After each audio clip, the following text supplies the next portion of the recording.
Hello guys, ngayon tuturuan ko po kayo kung paano gumawa ng rep magnet. So guys, itong ginagamit ko, 135 GSM na QAP glossy paper at saka ito siya ang glitter na ating photo top. Ito ang ginagamit ko kasi maganda kasi glitter siya. And ito na, marami na po akong na-print at nakat ko na rin yung iba. Ayan. So, marami na. And then, mag-unbox ako sa aking rep magnet. Ito, nabili ko lang pwede mabili sa Shopee at saka sa TikTok. Depende kung saan kayo hiyang na shop. Okay? So, ayan. Mag-unboxing muna tayo.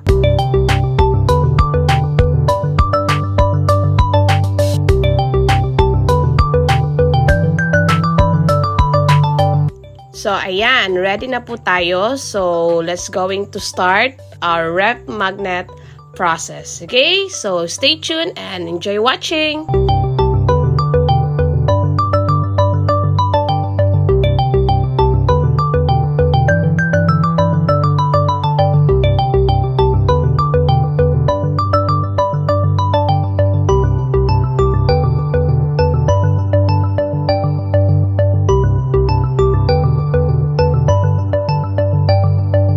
So guys, ito na, natapos na natin gupitin ang stickers at saka itong rep magnet na didikitan natin ng sticker para gagawa na tayo ng rep magnet. Okay? So, ito na, start. Ipi-fill up natin siya. Ayan. So, kailangan natin i-fill up kasi ano yan, may adhesive yung magnet na yan. And then, itong yan. Ang sticker, ipipill up natin. And then, dahan-dahan lang kasi very sticky. So, ito ginagawa ko kasi pag idikit ko siya tapos ikakat, yung edge niya, parang may natitira pang mga papers. So, ayoko ganun. Gusto ko malinis. Ayan, script ko siya para dumikit talaga. Yan, may adhesive na yun. Diba? Malinis. Ayan. So, ang edging niya walang matira. So, very plain. At saka malinis yan siya. So, yan guys.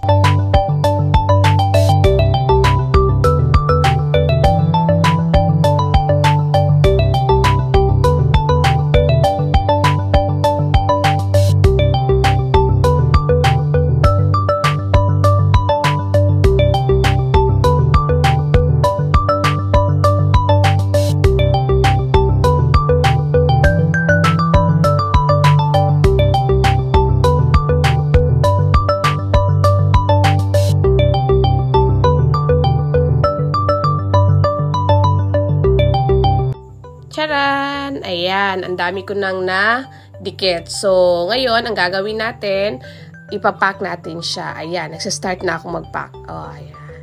So, ganito siya mag-pack. Bumili kayo nito sa Shopee or sa TikTok. And then, lalagyan din natin ng sticker itong sa taas or sa gilid. Yan, nagka-cut din ako niyan. Para very, very cute. Okay? So, ayan.